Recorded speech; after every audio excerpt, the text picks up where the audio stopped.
Hello, good morning, जोहार। मैं राजू और आप देख रहे हैं 24 झारखंड न्यूज। चलिए जानते हैं झारखंड की आज की 25 मुख्य बड़ी खबरों को। हजारीबाग में मुहर्रम को लेकर जिले में 4 से 8 जुलाई तक धारा 163 के तहत निषेधाज्ञा लागू। मुहर्रम 2025 के अवसर पर जिले में शांति एवं विधि व्यवस्था बनाए रखने को लेकर प्रशासन पूरी तरह सतर्क नजर आ रहा है। इसी क्रम में भारतीय नागरिक सुरक्षा संहिता की धारा 163 के तहत निषेधाज्ञा आदेश जारी किया गया है। यह आदेश 4 जुलाई 2025 से लेकर 8 जुलाई 2025 की रात 10 बजे तक प्रभावी रहेगा। इस अवधि में जिले में किसी भी तरह के भीड़भाड़, जुलूस, हथियारों का प्रदर्शन और आपत्तिजनक गतिविधियों पर सख्त प्रतिबंध रहेगा। प्रशासन ने आम जनता से अपील की है कि वे इस दौरान सहयोग बनाए रखें और किसी भी अफवाह या उत्तेजक गतिविधि से बचें।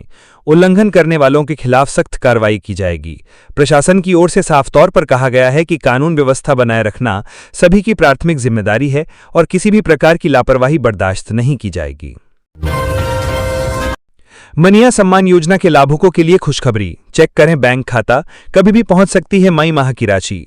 मुख्यमंत्री मनिया सम्मान योजना के लाभुकों के लिए खुशखबरी है। सभी लाभुकों के खाते में मई माह के किस्त के तौर पर 2,500 रुपए ट्रांसफर करने की प्रक्रिया शुरू हो गई है। पूरे राज्य में करीब 52 लाख लाभुकों के खाते में ये राशि ट्रांसफर की जा रही है। विभाग की ओर से ग्रीन सिग्नल मिलने के बाद जिला स्तर पर सामाजिक सुरक्षा कोषांगों ने राशि ट्रांसफर करने के लिए बैंकों को लाभुकों की सूची सौंपने की कवायद शुरू कर दी है। शनिवार तक ये प्रक्रिया पूरी हो जाएगी। लाभुकों ने उम्मीद लगा रखी थी कि इस बार मई और जून की राशि एक साथ मिल जाएगी, हालांकि ऐसा नहीं हो पाया। वैसे लाभुक अब इस बात को लेकर कॉन्फिडेंट हो गई हैं कि देर से ही सही मगर राशि जरूर मिल जाएगी। विभागीय सूत्रों के मुताबिक सोमवार यानी 7 जुलाई से हर जिला के लाभुकों के खाते में राशि पहुंचने लगेगी। जिन जिलों में ये प्रक्रिया पूरी हो गई है वहां के लाभुकों के खाते में किसी भी समय राशि पहुंच सकती है। महिला एवं बाल विकास विभाग के सामाजिक सुरक्षा के निदेशक विजय कुमार ने बताया कि योजना से जुड़ी अक्टूबर माह तक की राशि जिला कोषांगों को मई माह में ही भेज दी गई थी। जिला स्तर पर स्क्रूटनी के बाद जिला कोषांगों को पैसे ट्रांसफर करने होते हैं। यह एक सतत प्रक्रिया है। उन्होंने बताया कि उन्हीं लाभुकों को सम्मान राशि दी जाती है जिनका बैंक खाता आधार सीडिंग होता है। मुहर्रम जुलूस को लेकर ट्रैफिक में बदलाव, रविवार को रांची मेन रोड में वाहनों का परिचालन रहेगा बंद। राजधानी में रविवार को निकलने वाले मुहर्रम जुलूस को लेकर एक तरफ जहां सुरक्षा के पुख्ता इंतजाम किए गए हैं, वहीं ट्रैफिक व्यवस्था में भी बदलाव किया गया है। रविवार को रांची के सबसे व्यस्ततम मेन रोड में वाहनों का परिचालन बंद रहेगा। ट्रैफिक रूट को लेकर ट्रैफिक एसपी ने आदेश जारी कर दिया है। रांची में मुहर्रम जुलूस 6 जुलाई को निकाला जाएगा। इसको लेकर राजधानी की ट्रैफिक व्यवस्था में बदलाव किया गया है। रांची के ट्रैफिक एसपी कैलाश करमाली ने इस संबंध में आदेश जारी कर दिए हैं। इसके तहत 6 जुलाई यानी रविवार को मेन रोड में सभी प्रकार के वाहनों के प्रवेश पर रोक लगा दी गई है। सुबह 10 बजे से लेकर जुलूस के समापन तक यह अवस्था रहेगी। इस संबंध में ट्रैफिक एसपी कैलाश करमाली ने आदेश जारी किया है। ट्रैफिक एसपी की ओर से जारी आदेश में कहा गया है कि करबला चौक और डोरंडा यूनुस चौक में भी वाहनों का प्रवेश बंद रहेगा। सावित्रीबाई फुले राष्ट्रीय महिला एवं बाल विकास संस्थान का क्षेत्रीय केंद्र मील का पत्थर होगा साबित, उद्घाटन कर बोली अन्नपूर्णा देवी। केंद्रीय महिला एवं बाल विकास मंत्री अन्नपूर्णा देवी ने सावित्रीबाई फुले राष्ट्रीय महिला एवं बाल विकास संस्थान के नए क्षेत्रीय केंद्र का उद्घाटन किया। पूर्वी क्षेत्र का पहला और देश का 6ठा क्षेत्रीय केंद्र है। केंद्रीय मंत्री अन्नपूर्णा देवी ने कहा कि यह अपने नवाचार और नीतियों से क्षेत्र के लिए मील का पत्थर साबित होगा और प्रेरणा केंद्र के रूप में उभरेगा। जब हम एक महिला की सुरक्षा और एक बच्चे की मुस्कान को विश्वास में बदलते हैं, तब हम भारत के उज्जवल भविष्य की नींव रखते हैं। मौके पर विशिष्ट अतिथि के रूप में केंद्रीय रक्षा राज्य मंत्री संजय सेठ, महिला एवं बाल विकास राज्य मंत्री सावित्री ठाकुर, हटिया विधायक नवीन जायसवाल, महिला एवं बाल विकास मंत्रालय सचिव अनिल मलिक और वरिष्ठ पदाधिकारी गण मंचासीन रहे। केंद्रीय रक्षा राज्य मंत्री संजय सेठ ने भारत की बेटियों की उपलब्धियों की सराहना की। उन्होंने कहा कि भारत की बेटियां किसी से कम नहीं हैं। उन्होंने आह्वान किया कि बेटियों को समान अवसर देकर देश के विकास में उनका योगदान और सशक्त बनाया जाए। केंद्रीय महिला एवं बाल विकास राज्य मंत्री सावित्री ठाकुर ने सभा को संबोधित किया और संस्थान के शुभारंभ की सराहना की। उन्होंने कहा कि यह केंद्र महिला तथा बाल विकास में मील का पत्थर साबित होगा। जब परिवार की एक स्त्री पढ़ती है तो उसका पूरा परिवार आगे बढ़ता है। एक्शन में झारखंड की मंत्री शिल्पी नेहा तिर्की औचक निरीक्षण करने पहुंची नेपाल हाउस, शोकॉस का निर्देश। झारखंड की कृषि पशुपालन एवं सहकारिता मंत्री शिल्पी नेहा तिर्की ने आज शुक्रवार को नेपाल हाउस स्थित विभागीय कार्यालयों का औचक निरीक्षण किया। औचक निरीक्षण की भनक लगते ही नेपाल हाउस के विभिन्न कार्यालयों के कर्मचारियों में हड़कंप मच गया। मंत्री शिल्पी नेहा तिर्की ने कृषि पशुपालन एवं सहकारिता विभाग के दफ्तरों में सभी कोषांगों का निरीक्षण किया। इस दौरान कई कर्मचारी और अधिकारी अनुपस्थित थे। इन्हें शो कॉज किया जाएगा। मंत्री ने कर्मचारियों और अधिकारियों को कार्य संस्कृति में सुधार लाने का निर्देश दिया। झारखंड की मंत्री शिल्पी नेहा तिर्की ने औचक निरीक्षण के दौरान पदाधिकारियों से उनके काम और योजनाओं से संबंधित जानकारी ली। मंत्री ने जब अनुपस्थिति को लेकर पूछताछ की तो कई पदाधिकारी अपने सहयोगियों को लेकर बहाने बनाते नजर आए। कुछ पदाधिकारी निरीक्षण की सूचना मिलने के बाद दौड़ते भागते दफ्तर पहुंचे। बायोमेट्रिक में आज की अनुपस्थिति से संबंधित डाटा संग्रह किया गया है। कार्यालय आने के निश्चित समय के बाद आने वाले पदाधिकारियों की सूची तैयार की जा रही है। इसके आधार पर अनुपस्थित कर्मचारियों और अधिकारियों को शोकॉज जारी करने की प्रक्रिया पूरी की जाएगी। निरीक्षण के दौरान मंत्री शिल्पी नेहा तिर्की ने कहा, कार्यस्थल पर कर्मी हर हाल में निश्चित समय पर अपनी उपस्थिति दर्ज कराएंगे। समय का पाबंद और अनुशासित होना बेहतर कार्य संस्कृति के लिए जरूरी है। कार्य संस्कृति में सुधार से विकास योजनाओं को गति मिलेगी। जेपीएससी में फैक्ट्री इंस्पेक्टर के पदों पर बम्पर भर्ती, तुरंत कर लें आवेदन। अगर आप झारखंड से हैं और सरकारी नौकरी की तलाश में हैं तो आपके लिए सुनहरा मौका है। झारखंड लोक सेवा आयोग ने फैक्ट्री इंस्पेक्टर के पदों पर भर्ती के लिए नोटिफिकेशन जारी किया है। इस भर्ती अभियान के तहत कुल 14 रिक्त पदों को भरा जाएगा। योग्य और इच्छुक उम्मीदवार 8 जुलाई 2025 से 29 जुलाई 2025 तक ऑनलाइन आवेदन कर सकते हैं। उम्मीदवारों को आधिकारिक वेबसाइट jpsc.gov.in पर जाकर सबसे पहले रजिस्ट्रेशन करना होगा। इसके बाद आवेदन फॉर्म भरें, आवश्यक दस्तावेज अपलोड करें और तय आवेदन शुल्क जमा करके फॉर्म सबमिट करें। आवेदन के बाद उसका प्रिंटआउट सुरक्षित रखना जरूरी है। इन पदों के लिए अभ्यर्थी के पास इंजीनियरिंग में डिग्री या संबंधित क्षेत्र में समकक्ष शैक्षणिक योग्यता होनी चाहिए। ये भर्ती फैक्ट्रियों में सेफ्टी, स्वास्थ्य और कार्य वातावरण की निगरानी के लिए की जा रही है। आयु सीमा की बात करें तो सामान्य वर्ग के उम्मीदवारों के लिए अधिकतम आयु सीमा 35 वर्ष निर्धारित की गई है। वहीं आरक्षित वर्गों को सरकारी नियमों के अनुसार आयु में छूट दी जाएगी। आवेदन शुल्क की बात करें तो सामान्य ओबीसी, ईबीसी और ईडब्ल्यूएस वर्ग के उम्मीदवारों को 600 रुपये शुल्क देना होगा, जबकि झारखंड राज्य के एससी और एसटी वर्ग के उम्मीदवारों के लिए आवेदन शुल्क 150 रुपये निर्धारित किया गया है। मुहर्रम जुलूस के दौरान नहीं बंद होगी बिजली आपूर्ति, जेबीबीएनएल ने की एहतियात बरतने की अपील।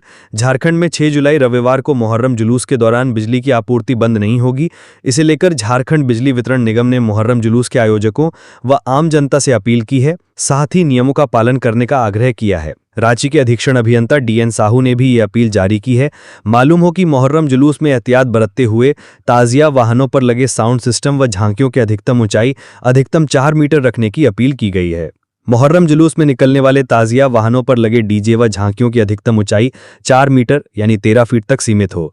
बसों व अन्य बड़ी वाहनों की छतों पर कोई व्यक्ति ना बैठे एवं उस पर किसी तरह की कोई ऊंची सामग्री, ऊंचा ताजिया लगा ना हो। किसी भी हाल में उनकी ऊंचाई जमीन से 4 मीटर यानी 13 फीट से ज्यादा नहीं होनी चाहिए। मुहर्रम जुलूस समितियों द्वारा पर्याप्त संख्या में वॉलंटियर को तैनात करना होगा, ताकि जुलूस के दौरान वॉलंटियर जुलूस के साथ चल रहे आम जनता पर लगातार विशेष नजर रख सकें, ताकि किसी प्रकार की गलती व लापरवाही से कोई दुर्घटना ना हो। आम जनता और जुलूस में शामिल लोग रास्ते में पड़ने वाले बिजली के पोल, तार एवं अन्य बिजली के उपकरणों को छूने अथवा किसी डंडे या अन्य माध्यम से भी संपर्क करने की कोशिश नहीं करें। रातू रोड फ्लाईओवर के नीचे से हटाया गया अतिक्रमण, दोबारा दुकान लगाने पर कड़ी कार्रवाई की चेतावनी। राजधानी रांची में ट्रैफिक जैम से निजात दिलाने के उद्देश्य से बनाए गए 3 प्रमुख फ्लाईओवर अब अपनी उपयोगिता सिद्ध कर रहे हैं। यातायात की सुगमता में इन फ्लाईओवरों की भूमिका अहम साबित हो रही है, लेकिन अब इनके नीचे अवैध अतिक्रमण की समस्या तेजी से बढ़ने लगी है, जिससे नीचे की सड़कों पर फिर से जाम की स्थिति बनने लगी है। इसी को लेकर रांची नगर निगम की इन्फोर्समेंट टीम ने शुक्रवार को एक बड़ा अभियान चलाया। अभियान के तहत किशोरी यादव चौक से लेकर रातू रोड और पिस्का मोड़ तक फ्लाईओवर के नीचे और सड़क के किनारे लगाए गए अवैध ठेले, दुकानें और अतिक्रमण को हटाया गया। नगर निगम की इस कार्रवाई के दौरान कई स्थानों पर दुकानदारों और निगम कर्मियों के बीच हल्की नोकझोंक भी देखी गई, लेकिन अंततः अतिक्रमण हटाया गया। निगम की ओर से स्पष्ट निर्देश दिया गया कि फ्लाईओवर के नीचे दोबारा दुकान लगाने वालों के खिलाफ कड़ी कार्रवाई की जाएगी। इस संबंध में रांची नगर निगम के जनसंपर्क पदाधिकारी गौतम प्रसाद साहू ने कहा कि फ्लाईओवर बनाने का उद्देश्य ट्रैफिक को राहत देना था, लेकिन अगर उसके नीचे अतिक्रमण होगा तो सारा उद्देश्य विफल हो जाएगा। उन्होंने कहा, यदि समय रहते कठोर कदम नहीं उठाए गए तो फ्लाईओवर के नीचे की सड़कों पर भी फिर से जाम की समस्या शुरू हो जाएगी। उन्होंने कहा कि नगर निगम द्वारा लगातार अतिक्रमण हटाने का विशेष अभियान चलाया जा रहा है और भविष्य में भी यह अभियान जारी रहेगा। उन्होंने आमजन से अपील की कि वे फ्लाईओवर के नीचे या सड़क किनारे अतिक्रमण ना करें। इससे न केवल ट्रैफिक व्यवस्था प्रभावित होती है, बल्कि दुर्घटनाओं की आशंका भी बढ़ जाती है। नगर निगम के अधिकारियों के अनुसार कांटा टोली और सिरमर टोली फ्लाईओवर से लोगों को राहत भी मिल रही है, लेकिन अगर फ्लाईओवर के नीचे अतिक्रमण होने लगा तो नीचे की सड़कों पर फिर से वाहन चालकों को परेशानी झेलनी पड़ेगी। हजारीबाग में ईडी की कार्रवाई जारी। अंबा प्रसाद के भाई के सीए बादल गोयल के घर और दफ्तर पर छापेमारी। ईडी की छापेमारी बड़का गांव से लेकर हजारीबाग शहर तक चल रही है। बड़का गांव में जहां पूर्व विधायक अंबा प्रसाद और उनके 3 नजदीकी लोगों के घर छापेमारी चल रही है, वहीं सीए बादल गोयल के दफ्तर और आवास पर भी छापेमारी की जा रही है। बताया जाता है कि बादल गोयल अंबा प्रसाद के भाई सुमित कुमार के चार्टेड अकाउंटेंट हैं और उनके बही खातों का हिसाब किताब रखते हैं। ईडी सुबह से ही उनके आवास पर छापेमारी कर रही है। अंबा प्रसाद पर ईडी का शिकंजा कसता दिख रहा है। बड़का गांव की पूर्व विधायक अंबा प्रसाद के भाई सुमित कुमार का लेखा जोखा रखने वाले चार्टेड अकाउंटेंट बादल गोयल के आवास और कार्यालय में ईडी की छापेमारी हुई है। ईडी सुबह से ही उनके दफ्तर में कागजात खंगालने में लगी हुई है। ये पूरी छापेमारी कोल ट्रांसपोर्टेशन और मनी लॉन्ड्रिंग से जुड़ी हुई बताई जा रही है। सूत्रों के अनुसार बादल उनके पैसों का हिसाब किताब रखते थे और इन्हीं इनपुट्स के आधार पर ईडी ने उनके घर और दफ्तर में दबिश दी है। विश्वसनीय सूत्रों से हवाले से जानकारी मिली है कि ईडी को कुछ अहम दस्तावेज भी हाथ लगे हैं। बड़का गांव के जिन 4 ठिकानों पर छापेमारी चल रही है, उनमें बड़का गांव की पूर्व विधायक अंबा प्रसाद, बड़का गांव प्रखंड के अंतर्गत शिवाड़ी निवासी मनोज दांगी, पंचम कुमार और मंटू सोनी का आवास है। ये सभी पूर्व विधायक अंबा प्रसाद और झारखंड सरकार के पूर्व मंत्री योगेंद्र साहू के बेहद करीबी बताए जाते हैं। मुहर्रम को लेकर रांची का ट्रैफिक रूट बदला, पर नहीं कटेगी बिजली। मुहर्रम को लेकर जिला प्रशासन ने राजधानी रांची का ट्रैफिक रूट 6 जुलाई को बदल दिया है। ये बदलाव 6 जुलाई को सुबह 10 बजे से जुलूस की समाप्ति तक लागू रहेगा। वहीं मुहर्रम में बिजली आपूर्ति जारी रहेगी। इसे लेकर झारखंड राज्य बिजली वितरण निगम ने भी सूचना जारी कर चुका है। जारी सूचना में कहा है कि ताजिया वाहनों पर लगे साउंड सिस्टम व झांकियों की अधिकतम ऊंचाई 4 मीटर से अधिक नहीं होनी चाहिए। गोड्डा के कस्तूरबा गांधी बालिका विद्यालय में फूड पॉइजनिंग, 80 बच्चियां बीमार, खाने में छिपकली की आशंका। गोड्डा प्रखंड के अंतर्गत आने वाले कस्तूरबा गांधी बालिका विद्यालय में विषाक्त भोजन के कारण 80 बच्चियां बीमार हो गईं। सभी को तत्काल सदर अस्पताल में भर्ती कराया गया। प्रारंभिक जानकारी के अनुसार नाश्ते में छिपकली होने की आशंका जताई जा रही है, जिसके चलते ये घटना हुई। शिक्षा विभाग के अधिकारी मामले की जांच में जुट गए हैं। जानकारी के मुताबिक विद्यालय में बच्चियों ने नाश्ता किया, जिसके बाद उनकी तबीयत बिगड़ने लगी। बच्चियों को उल्टी और दस्त की शिकायत शुरू हुई और धीरे धीरे बीमार बच्चियों की संख्या बढ़ती गई। आनन फानन में 80 बच्चियों को सदर अस्पताल ले जाया गया। अस्पताल में 50 बच्चियों को प्राथमिक उपचार के बाद घर भेज दिया गया, जबकि 30 बच्चियों का इलाज अभी भी जारी है। कुछ बच्चियों और अभिभावकों ने दावा किया है कि नाश्ते में छिपकली थी, जिसके कारण ये हादसा हुआ है। हालांकि इसकी आधिकारिक पुष्टि अभी नहीं हुई है। खाद्य सुरक्षा विभाग की टीम ने नमूने एकत्र किए हैं और जांच रिपोर्ट आने के बाद ही सटीक कारणों का पता चल सकेगा। मजदूरों से भरा वाहन हादसे का शिकार, 3 की मौत, 29 घायल। पलामू के छतरपुर थाना क्षेत्र के कवल में नेशनल हाईवे 98 पर भीषण सड़क हादसा हुआ है। इस सड़क हादसे में 3 मजदूरों की मौत हो गई है, जबकि 29 मजदूर घायल हैं।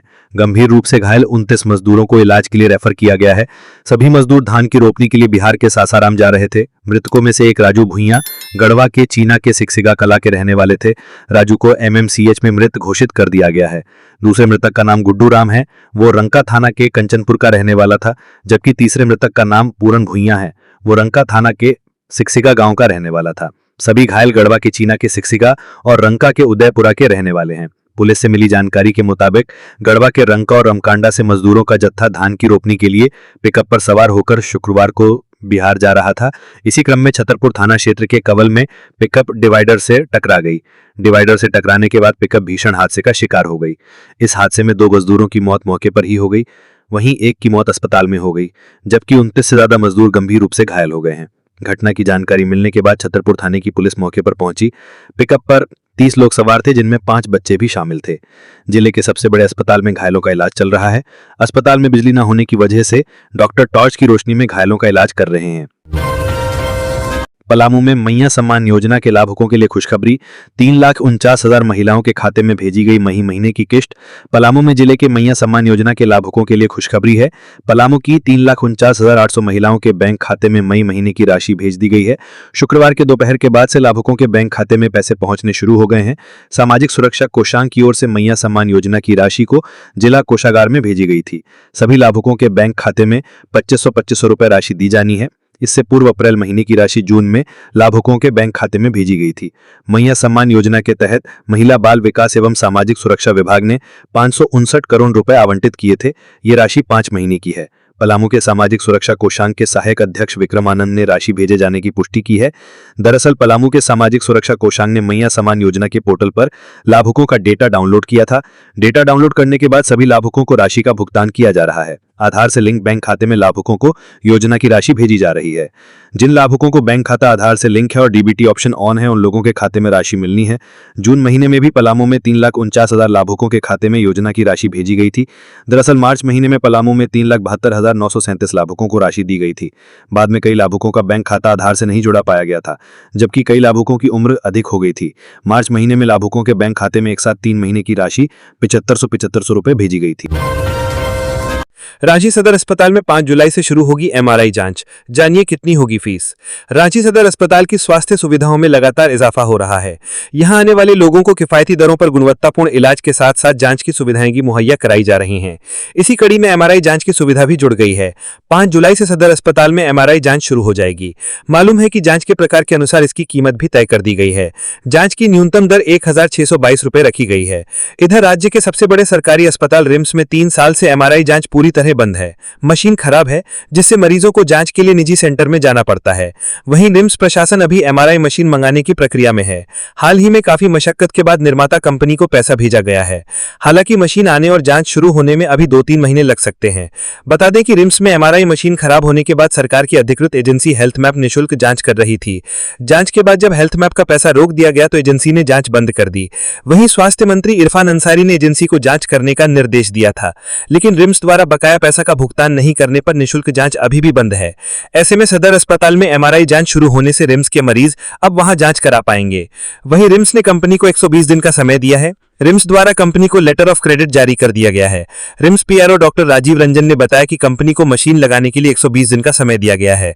अगर कंपनी निर्धारित समय में मशीन स्थापित नहीं करती है तो उस पर नियमानुसार कार्रवाई की जाएगी। मशीन लगते ही शीघ्र जांच की प्रक्रिया शुरू कर दी जाएगी। पीएलएफआई नक्सली हथियार के साथ गिरफ्तार। जरियागढ़ में वारदात को अंजाम देने की थी योजना। नक्सली संगठन पीएलएफआई के फरार सदस्यों ने महीनों बाद जरियागढ़ इलाके में किसी बड़ी वारदात को अंजाम देने की योजना बनाने पहुंचा था, लेकिन वारदात को अंजाम देने से पहले ही 3 नक्सलियों को 3 थाना की पुलिस ने संयुक्त अभियान के दौरान गिरफ्तार किया है। गिरफ्तार नक्सलियों में गेंद्र बारला उर्स नादेन, असीम टोपनो और अजीत टोपनो शामिल हैं। इनके पास से पुलिस ने एक देसी पिस्टल, 2 कारतूस, 1 मोबाइल और संगठन का 13 पर्चा बरामद किया है। खुंटी एसपी मनीष तोपो ने गिरफ्तारी का खुलासा करते हुए बताया कि एक सूचना मिली थी कि जरियागढ़ इलाके के बक्सपुर में स्थित झंडा टोंगरी में किसी बड़ी वारदात को अंजाम देने की योजना बना रहे हैं। क्षेत्र में बालू माफियाओं और व्यापारियों से लेवी और अन्य वारदात को अंजाम बनाने में जुटे हैं। इसी सूचना पर डीएसपी क्रिस्टोफर केरकेटा के नेतृत्व में एक स्पेशल टीम बनाई गई, जिसमें रनिया, कर्रा और जरियागढ़ थाना की टीम को शामिल किया गया। गठित टीम ने तकनीकी और मानवीय तरीके से जंगल और आसपास के इलाके की घेराबंदी करते हुए तीनों नक्सलियों को गिरफ्तार किया गया। गिरफ्तार नक्सलियों ने पुलिस को कई जानकारियां दी हैं। धनबाद में भारी बारिश के बाद भूधसान, बाल-बाल बचे स्थानीय लोग। सांसद बोले पुनर्वास नहीं तो काम नहीं। बीसीसीएल अग्नि प्रभावित डेंजर जोन और परियोजना के नजदीक रहने वाले लोगों की तकलीफ खत्म होने का नाम नहीं ले रही है। हैवी ब्लास्टिंग के कारण उनके घरों में दरार आ रही है, जमीन धंस रही है। लगातार भूधसान के कारण लोग दहशत में हैं। रामकनाली ओपी क्षेत्र के बीसीसीएल एरिया 4 में संचालित आउटसोर्सिंग कंपनी द्वारा हैवी ब्लास्टिंग के कारण मुंडा बस्ती में भूधसान की घटना सामने आई है, जिससे क्षेत्र के लोगों में दहशत का माहौल है। घटना के बाद स्थानीय लोगों ने तत्काल राहत और पुनर्वास की मांग तेज कर दी है। गिरिडीह से सांसद चंद्रप्रकाश चौधरी घटनास्थल पर पहुंचे और स्थिति का जायजा लिया। इस दौरान सांसद ने स्थिति को देखते हुए बीसीसीएल के अधिकारी को मौके पर फटकार लगाई। सांसद ने निर्देश देते हुए कहा कि जब तक पुनर्वास का काम पूरा नहीं हो जाता तब तक काम बंद रहेगा। वहीं सांसद चंद्रप्रकाश चौधरी ने बीसीसीएल प्रबंधन पर लापरवाही का आरोप लगाया है। उनका आरोप है कि बार बार चेतावनी के बावजूद पुनर्वास की दिशा में ठोस कदम नहीं उठाए जा रहे हैं। सांसद ने स्पष्ट शब्दों में कहा है कि मुंडा बस्ती और पास की कुमार पट्टी के लोगों की जान खतरे में है और यदि तत्काल प्रभाव से पुनर्वास के लिए काम नहीं किया गया तो प्रशासन और बीसीसीएल दोनों जिम्मेदार होंगे। कस्तूरबा स्कूल मामले में मंत्री इरफान ने लिया संज्ञान। बोले सभी छात्राओं की स्थिति फिलहाल स्थिर। गोड्डा के बंका कस्तूरबा गांधी आवासीय विद्यालय में खाने में छिपकली मिलने के मामले में स्वास्थ्य मंत्री इरफान अंसारी ने संज्ञान लिया है। उन्होंने अपने एक्स हैंडल पर पोस्ट करते हुए लिखा, गोड्डा जिले के विद्यालय में मिड डे मील में छिपकली पाई जाने की घटना बेहद गंभीर है। इस हादसे में अस्वस्थ हुए छात्राओं का समुचित इलाज सुनिश्चित किया गया है। सभी प्रभावित छात्राओं की हालत फिलहाल स्थिर है और स्वास्थ्य विभाग की टीम लगातार निगरानी कर रही है। मैं स्वयं विभागीय अधिकारियों के साथ संपर्क में हूं और अस्पताल में भर्ती बच्चों की स्थिति की व्यक्तिगत रूप से समीक्षा कर रहा हूं। मंत्री इरफान अंसारी के इस ट्वीट को मुख्यमंत्री हेमंत सोरेन ने रीपोस्ट भी किया। बता दें कि गोड्डा के बंका कस्तूरबा गांधी आवासीय विद्यालय में खाने में छिपकली मिली। उस भोजन को ग्रहण करने के बाद दर्जनों छात्रों की तबीयत बिगड़ गई है। नाजुक हालत को देखते हुए स्कूल प्रबंधन सभी बच्चों को आनन फानन में सदर अस्पताल गोड्डा पहुंचाया। दर्जनों छात्र छिपकली के जहर से ग्रसित होकर सदर अस्पताल में भर्ती हैं। कुछ छात्रों की हालत नाजुक बताई जा रही है। वहीं छात्रों ने बताया कि सब्जी में छिपकली होने का पता चला, लेकिन उससे पहले सभी ने खाना खा लिया था, जिसके बाद अचानक तबीयत बिगड़ने लगी। कुछ छात्रों की तबीयत काफी गंभीर बताई जा रही है। उनकी तबीयत काफी खराब है, उनका इलाज चल रहा है। छात्रों ने बताया कि आज से 1 साल पहले भी खाने में छिपकली मिली थी, लेकिन तब पता चल गया था। इस बार पता नहीं लग पाया। खाना खाने के बाद सभी छात्रों की तबीयत खराब हो गई है। केंद्र सरकार की नीतियों के खिलाफ 9 जुलाई को हड़ताल, सड़कों पर उतरेंगे मजदूर किसान। केंद्र सरकार की नीतियों के खिलाफ 9 जुलाई को हड़ताल होने जा रही है। झारखंड में केंद्रीय ट्रेड यूनियनों और संयुक्त किसान मोर्चा के संयुक्त मंच ने यह जानकारी दी। रांची में आयोजित प्रेस कॉन्फ्रेंस में राष्ट्रव्यापी आम हड़ताल को लेकर व्यापक रणनीति और तैयारियों की जानकारी दी गई। उन्होंने बताया कि हड़ताल 17 सूत्री मांगों को लेकर की जा रही है।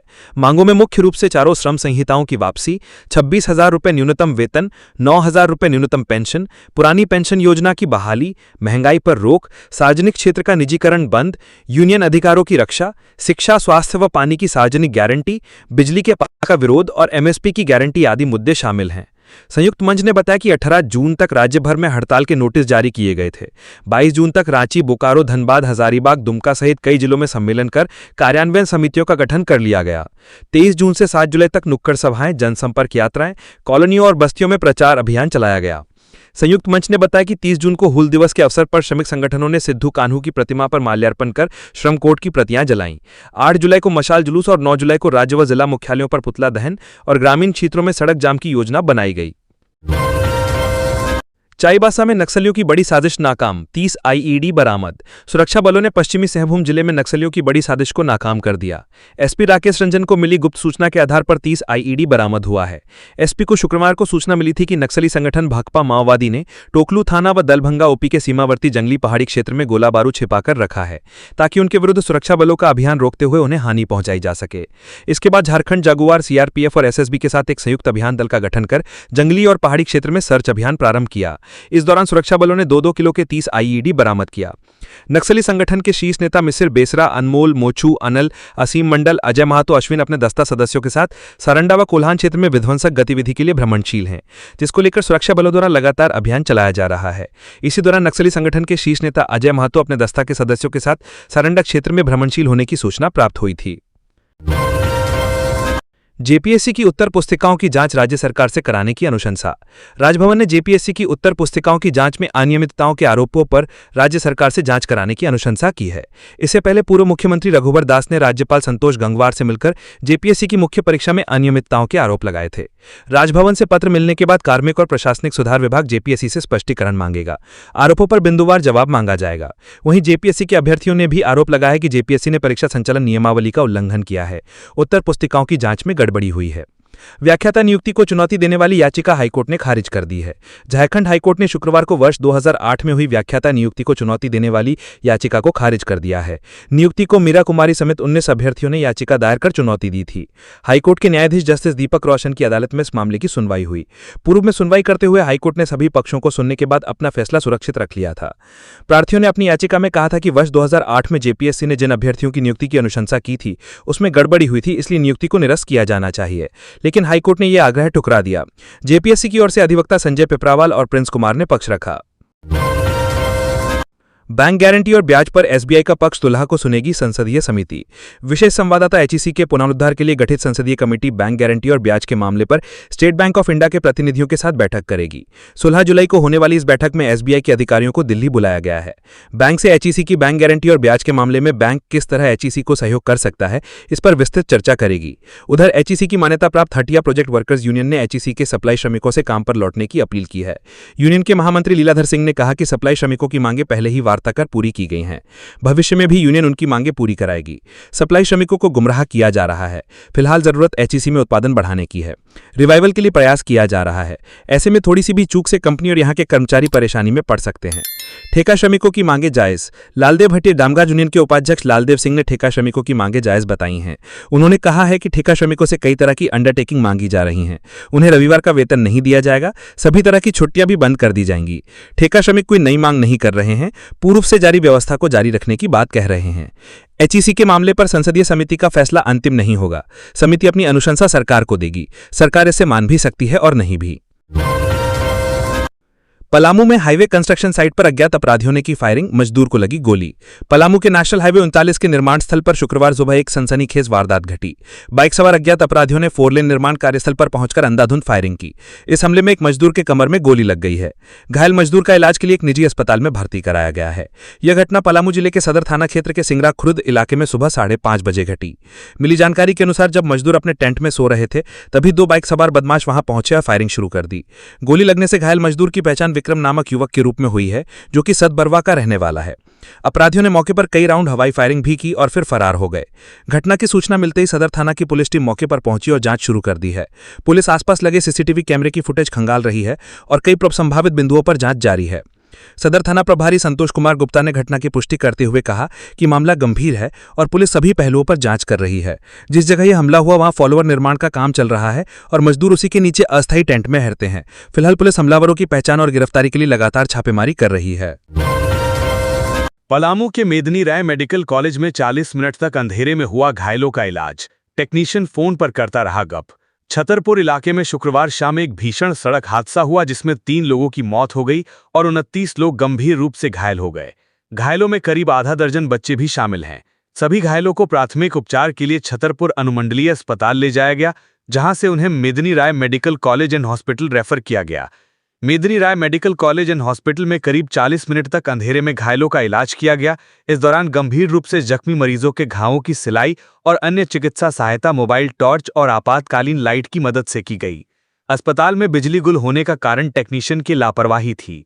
अस्पताल की बिजली व्यवस्था की जिम्मेदारी संभालने वाला टेक्नीशियन उस समय अपने रिश्तेदार से फोन पर बात करने में व्यस्त था और उसने अस्पताल के सोलर सिस्टम को कनेक्ट नहीं किया था।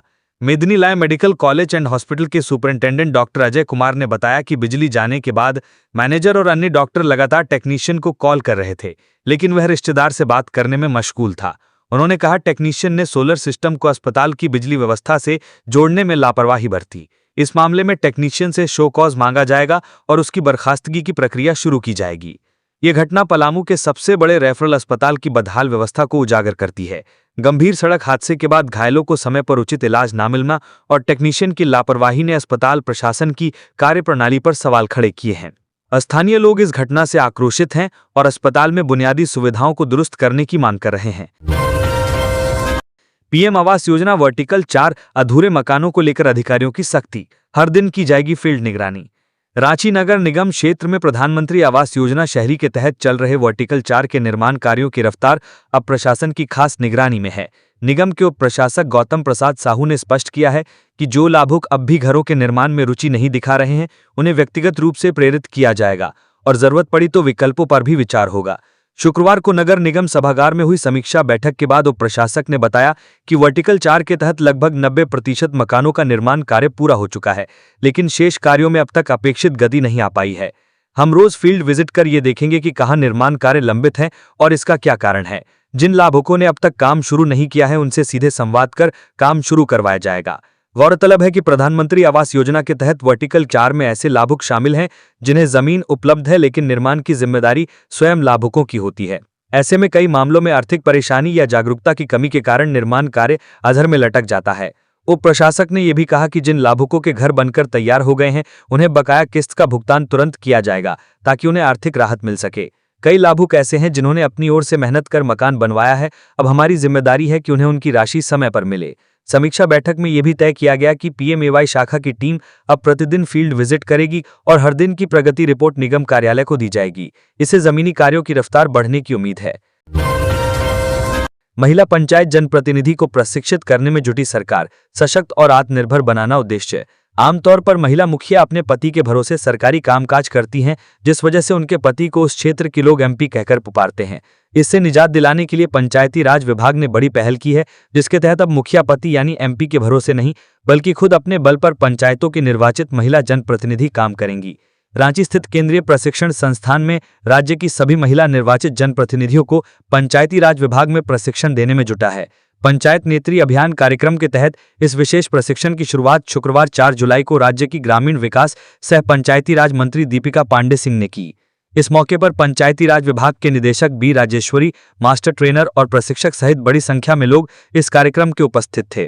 पंचायत नेत्री अभियान के तहत 4 से 7 जुलाई तक राज्य की निर्वाचित महिला पंचायत प्रतिनिधियों को प्रशिक्षित करने के लिए मास्टर ट्रेनर महिलाओं को प्रशिक्षित करेंगे। इस अभियान का शुभारंभ करते हुए ग्रामीण विकास सह पंचायती राज मंत्री दीपिका पांडे सिंह ने कहा कि इस अभियान के जरिए महिलाएं सशक्त होंगी। महिला प्रतिनिधियों के नेतृत्व, शासन और सतत विकास के क्षेत्र में सशक्त बनाने की दिशा में यह एक महत्वपूर्ण कदम है। ये पहल महिला नेतृत्व को केवल सम्मान ही नहीं देती, बल्कि उन्हें गांव के विकास की धुरी बनाने की दिशा में भी प्रेरित करती है। आज महिलाएं केवल जनप्रतिनिधि नहीं, बल्कि बदलाव की अग्रदूत बन रही हैं और ये प्रशिक्षण उन्हें उस भूमिका में और अधिक दक्ष बनाएगा। दीपिका पांडे सिंह ने केंद्र सरकार पर आरोप लगाते हुए कहा कि 15वें वित्त आयोग के तहत मिलने वाली राशि अभी भी बकाया है। केंद्र सरकार को इस दिशा में लचीला रुख अपनाते हुए झारखंड के मद का बकाया राशि का भुगतान करना चाहिए। श्रावणी मेला में लगाए जाएंगे 40 से ज्यादा स्वास्थ्य शिविर, बाइक और ई-रिक्शा एम्बुलेंस की भी होगी सुविधा। झारखंड के देवघर में 11 जुलाई से शुरू होने वाले श्रावणी मेला को लेकर जिला प्रशासन के साथ साथ स्वास्थ्य विभाग भी अपनी तैयारी में जुटा है। शहर के विभिन्न चौक चौराहों पर स्वास्थ्य विभाग अपना कैंप लगवा रहा है ताकि आने वाले श्रद्धालु को बेहतर स्वास्थ्य लाभ मिल सके। देवघर के civil surgeon doctor Yugal Kishore Chaudhary ने बताया कि श्रावणी मेला को देखते हुए राज्य सरकार की तरफ से भी लगातार अधिकारियों के दौरे हो रहे हैं। स्वास्थ्य विभाग के वरिष्ठ अधिकारियों ने हाल ही में कई दौरा किया और स्थानीय चिकित्सा पदाधिकारियों से बैठक कर कई आवश्यक दिशा निर्देश भी दिए हैं। सिविल सर्जन डॉक्टर युगल चौधरी ने बताया कि देवघर के सभी सीएचसी और पीएचसी में कार्यरत डॉक्टरों को ये निर्देश दिया गया है कि अपने अपने अस्पताल में वेंटिलेटर और स्पेशल बेड की तैनाती अवश्य रखें। इन्होंने बताया कि पिछली वर्ष की तुलना में इस बार ज्यादा स्वास्थ्य शिविर लगाए जाएंगे। सीएस ने कहा कि बोल बम के रास्ते में 32 स्वास्थ्य शिविर रहेंगे। इसके अलावा बस स्टैंड और रेलवे स्टेशन पर भी स्वास्थ्य शिविर लगाया जाएगा। इस बार श्रद्धालु की संख्या को देखते हुए कुल 40 से 41 स्वास्थ्य शिविर लगाए जा रहे हैं। डॉक्टर्स की प्रतिनियुक्ति को लेकर सिविल सर्जन युगल किशोर चौधरी ने श्रावणी मेले के दौरान स्वास्थ्य विभाग की तरफ से 190 चिकित्सकों की मांग की गई थी, जिसमें अभी तक राज्य सरकार ने 160 डॉक्टर को देवघर भेज दिया है। इसके अलावा मेले के दौरान 329 स्वास्थ्य कर्मी विभिन्न जगहों पर तैनात किए जाएंगे। सभी स्वास्थ्य शिविर कैंप के अलावा स्थानीय अस्पतालों में भी अतिरिक्त पैरामेडिकल स्टाफ और नर्सों की तैनाती रहेगी। एम्बुलेंस की बात करें तो मेले के दौरान राज्य सरकार से जिला प्रशासन ने 41 एम्बुलेंस की मांग की है, जिसमें अब तक 32 एम्बुलेंस पहुंच चुके हैं। बड़े एम्बुलेंस के साथ साथ बाइक और टोटो एम्बुलेंस के भी इंतजाम किए गए हैं, जो पतले रास्ते से भी होते हुए मरीजों को अस्पताल तक पहुंचा सकें। मेले के दौरान 3 food safety officer, 2 drug inspector और 2 सैनिटरी इंस्पेक्टर की भी मांग जिला प्रशासन की तरफ से राज्य सरकार से की गई है, लेकिन अभी तक इन सभी पदाधिकारी को राज्य सरकार की तरफ से जिले में नहीं भेजा गया है। पचम्बा फोरलेन निर्माण में हो रही देरी पर भाकपा माले का प्रदर्शन, पदयात्रा निकाल जताया विरोध। पचम्बा फोरलेन सड़क निर्माण में हो रही अनावश्यक देरी और संवेदक की लापरवाही को लेकर भाकपा माले ने जोरदार विरोध प्रदर्शन किया। इस दौरान पार्टी की ओर से पदयात्रा निकालकर जनता को जागरूक किया गया। कार्यकर्ताओं ने जयप्रकाश नारायण, बाबा साहेब भीमराव अंबेडकर और नेताजी सुभाष चंद्र बोस की प्रतिमाओं पर माल्यार्पण कर आंदोलन की शुरुआत की।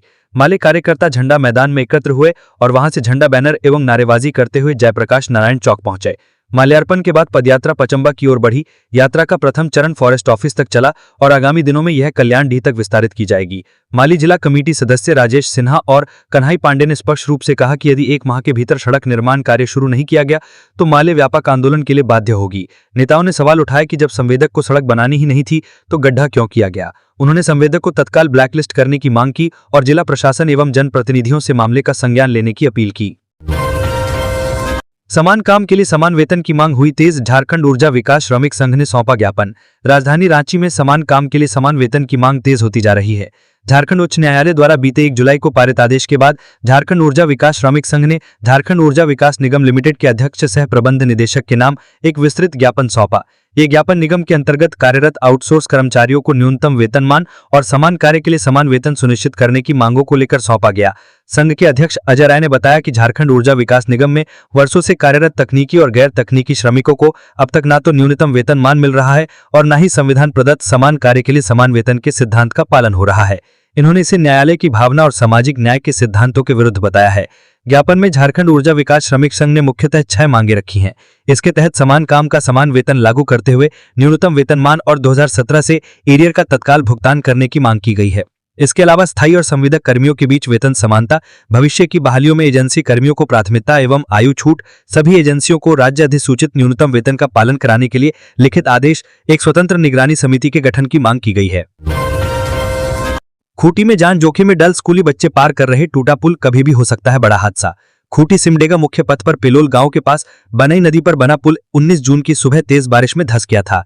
पुल का एक पिलर झुकने से स्लैब करीब 20 फीट नीचे चला गया है। इस कारण इस रास्ते से वाहनों का तो आवागमन पूरी तरह ठप हो गया है, लेकिन स्थानीय लोगों ने पुल पर बांस की सीढ़ी लगा दी है। अब इस बांस की सीढ़ी पर चढ़कर लोग पुल पार कर रहे हैं। ऐसे में कभी भी कोई बड़ा हादसा हो सकता है। पुल टूटने के कारण सबसे अधिक परेशानी स्कूली बच्चों को हो रही है। पिलोल गांव में कैथरीन एकेडमी और बिछना गांव के पास डॉन बॉस्को, संत एंथनी समेत कई स्कूल हैं।